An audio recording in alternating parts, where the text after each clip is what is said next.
Wondering if this might be another nest. I'm going to take a closer look at it.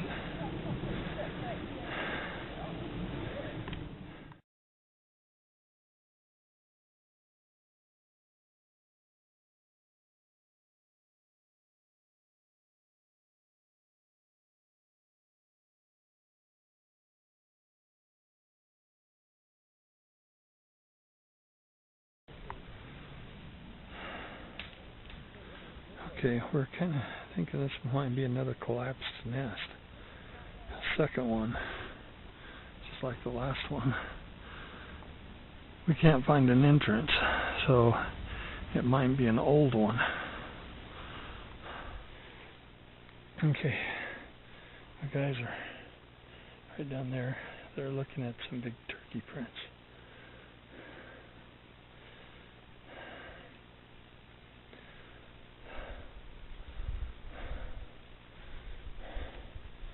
Give you a little bit of a look at the area. Okay, I'll be down in just a moment. This is the surrounding area.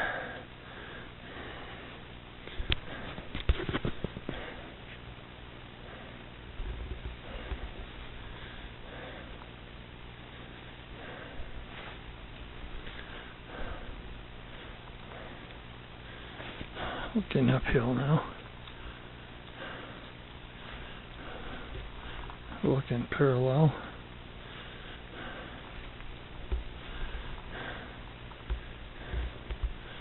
Looking more parallel. And that's where I came from, was down that direction.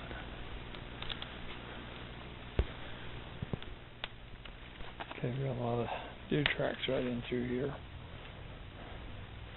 A lot of deer in this area. And then right over here we have turkey.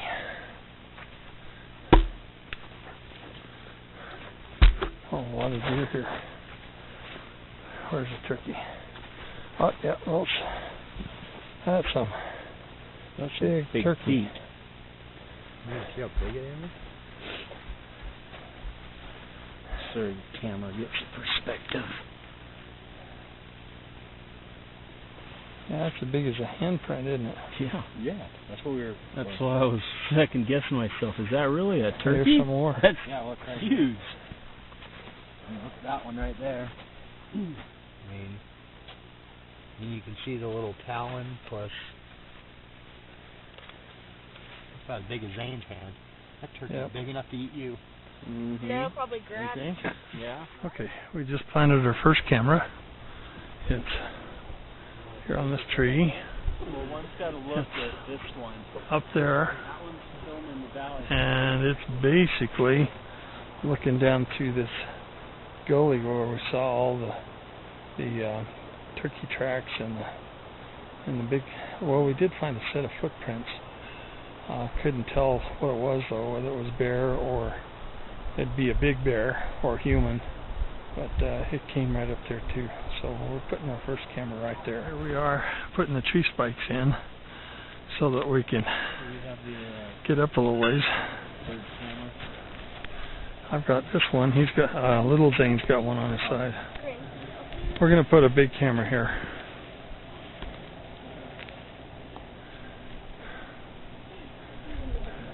I don't think you'll have to go up that high. You don't think I'll have to go up that high? Well, if you might. Get it maybe over this little branch right here. That'll above the branch it from slipping down. Got it. So I can grab on 1 foot like that. How high? Try to put the strap right over that. Okay. Just need one more. I don't know if this one's strap's gonna be long enough. You might want to. We can do this one. Untie the strap for him. You can just actually tie the strap when you get it up there.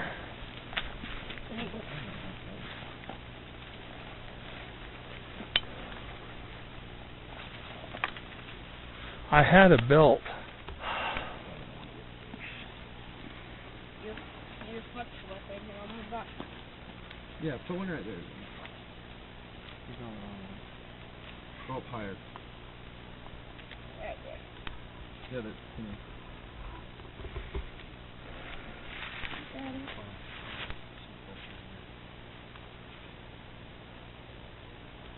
Okay. Hey, man, I can't hold on forever.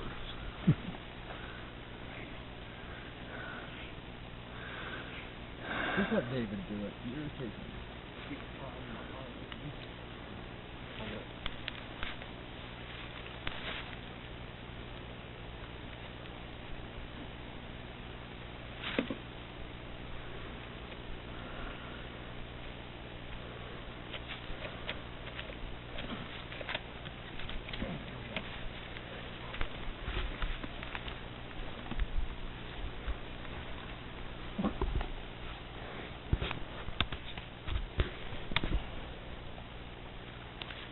I'm gonna practice on this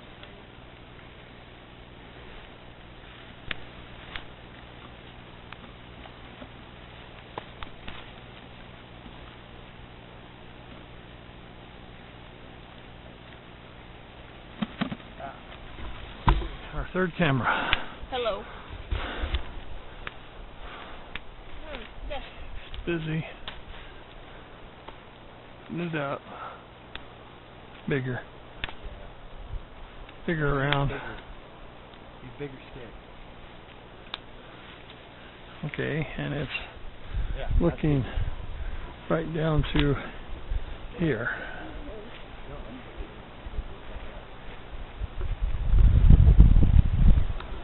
I think we'll probably stick another camera right over in here looking at that camera. Here. What do you think? Try to look at me. Okay, we're putting our last camera up. What we've tried to do is we put a long distance camera that looks a long ways to where it looks down a ravine, and then a one that doesn't look so far distant. We double it up and put it facing the long distance cameras. So where these guys are, this is going to be short distance, and it's going to be looking at that camera right there.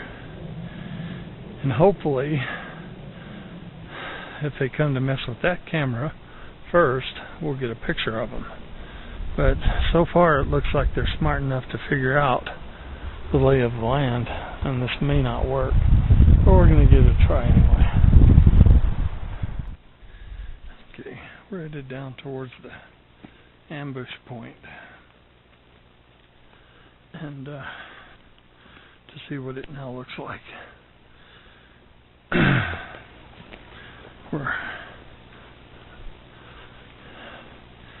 Like I said, it's been raining in here pretty heavy, but all the snow has been, I guess it's either melted off or washed off or whatever, but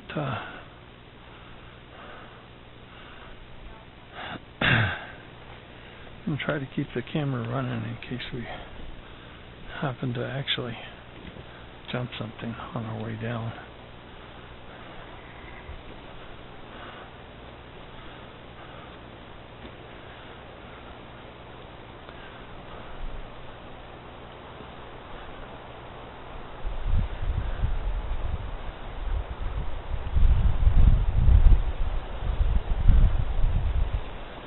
Okay.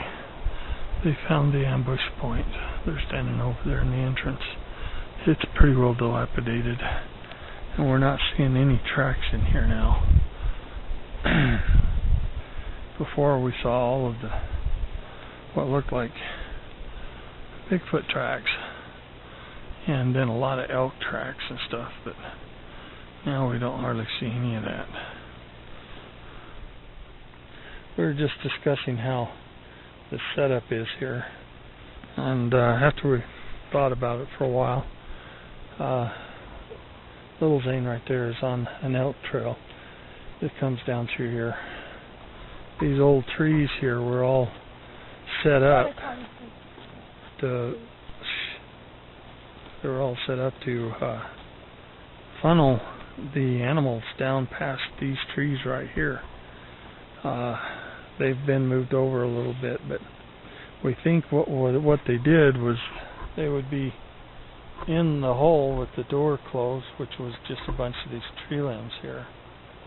And then as soon as the elk's head, if they were moving in that direction, as soon as the elk's head passes or started to pass behind that tree, they would make their move, come up out of that hole and come on this side of the tree so that the elk doesn't see them until it's too late, and the elk would be right there. And so the elk would be basically blindsided, wouldn't even have a chance. Now, of course, if the elk were closer, coming in this direction, the elk passed closer than the tree, then of course they wouldn't still have enough time to react to a big monster, 8-foot monster leaping out of that hole at them and catching them across the back. This is a good hiding place. Looks like they did, and then they put something over it and took down the tree. First they took down the tree, and that made a hole, and then they digged a little bit more, and last week, and then put the tree.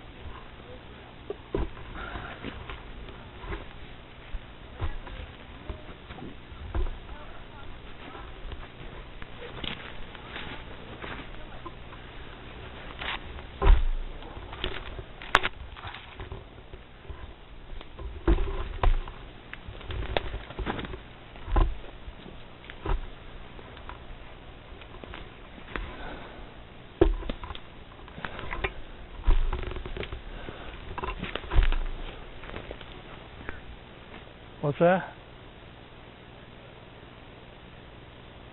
Okay, I'll be right there.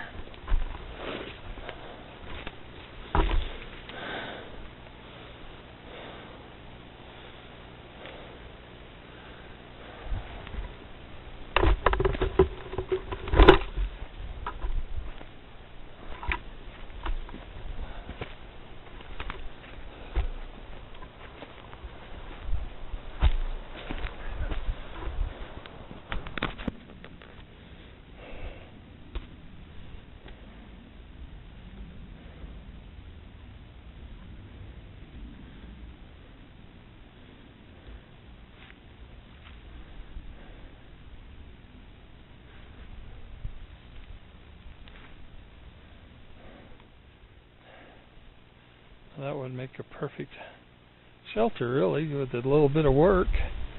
A little more pine branches on the top and a few across the entrance. That would make a pretty good, decent place to camp.